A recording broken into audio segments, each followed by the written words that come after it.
Okay, this is Mack, and we had a reply to Willfully Blind Godless Creationists by Tiger Fox. The first issue we dealt with was the first and second laws of thermodynamics and how they prove that there must be a creator, because the first law says matter is not created or destroyed, matter and energy, but the second law states that everything eventually runs down through entropy.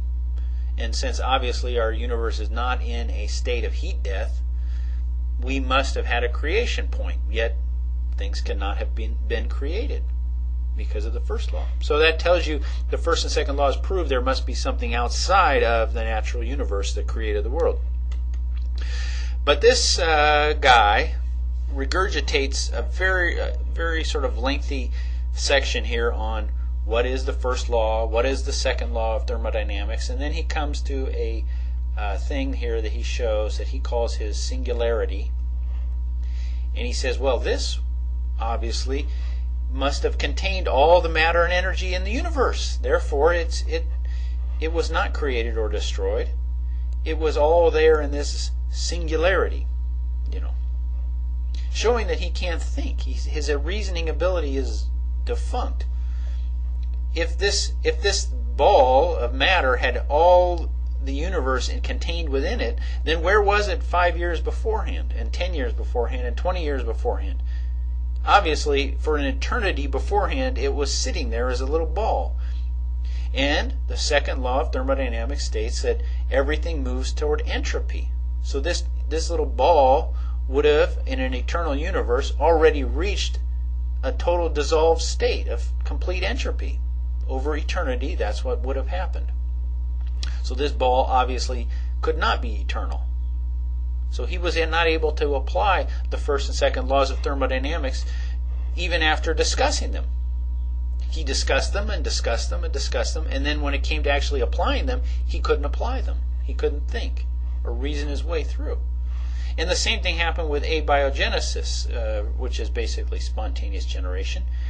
He had a chart here where he, if I can get it, where he says, oh look, the creationists, they just think simple chemicals popped into bacteria. But we know the real thing. Simple chemicals, polymers, replicating polymers, and it goes to the hypercycle. Ooh, hypercycle, I wonder what that is. Protobionate? Wow. Now this is impressive. And so he's doing the same thing. He's talking and talking and talking, using big fancy words, and yet he's not able to reason through and realize he's thinking that things naturally are turning into living things by themselves, which is spontaneous generation. He's not able to see that now because he's falling in love with all these fancy words that have been inserted between the two. That has tricked him. See, that's where his reasoning ability was never, I guess he doesn't have a reasoning ability. He never developed critical thinking skills. His reasoning, which he's regurgitating, involves a certain amount of time of just verbal smokescreen. Big words, just a salad of expressions from a scientific dictionary and whatnot that mean nothing. And as that time is being passed, after that smokescreen is fumigated, the whole place, then what you do is you, on the basis of, all that information, I'm superior, I know more, I'm now entitled to flatly assert something because of how smart I am, because of my big words. Now, that's not reasoning. These conclusions that you're asserting out here aren't well reasoned, and they're not supported. Common sense is not something that you're following. Abiogenesis is spontaneous generation. They're one and the same. They're one and the same. The word abiogenesis is a made-up word. It just means spontaneous generation. That's all it means. But you're not able to think. You got impressed by this information that was inserted here to trick you. You go on about natural selection and you don't realize that it is a tautology. So you have pictures and graphics where you talk about that. And that's another thing where reasoning ability goes out the window. People falling in love with graphics and pictures, and the written word in public education is now thrown out the window a lot of times. People aren't reading. Their textbooks are full of pictures instead of words. They were in In the old times, it was just words. You had to read and think. Now you can just look at the picture.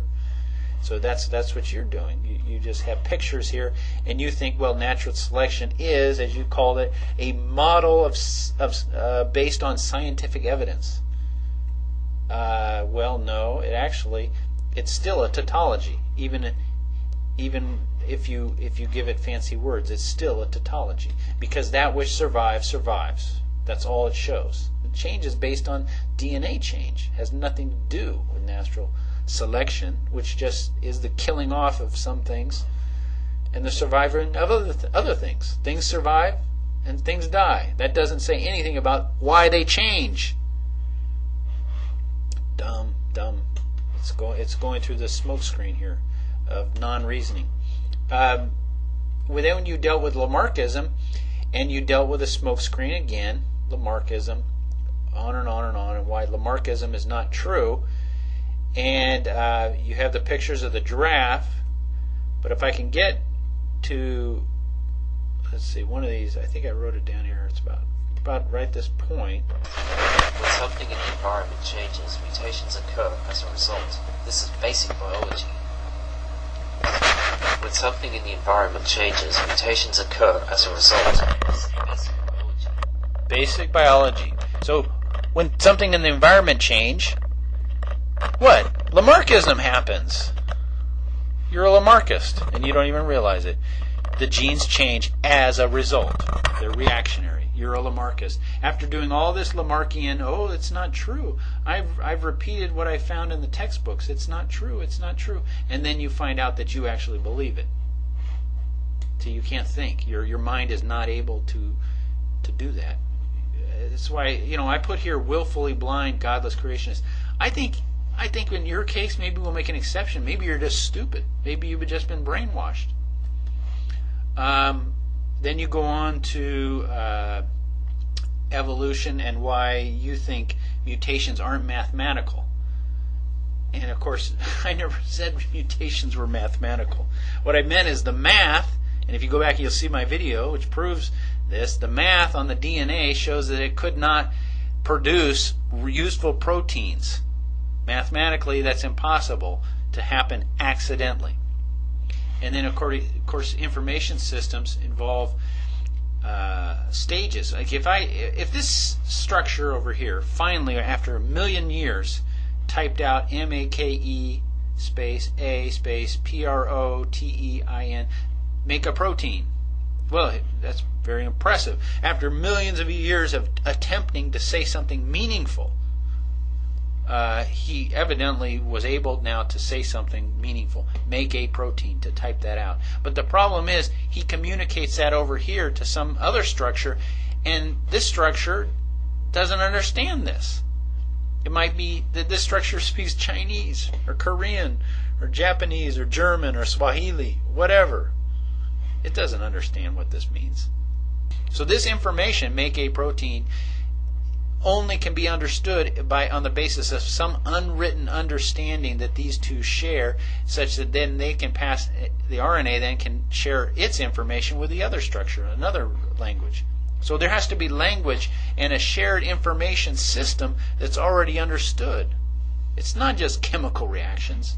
Make a protein doesn't chemically produce something. It's information that produces it, because other words or codons type out other words and other expressions.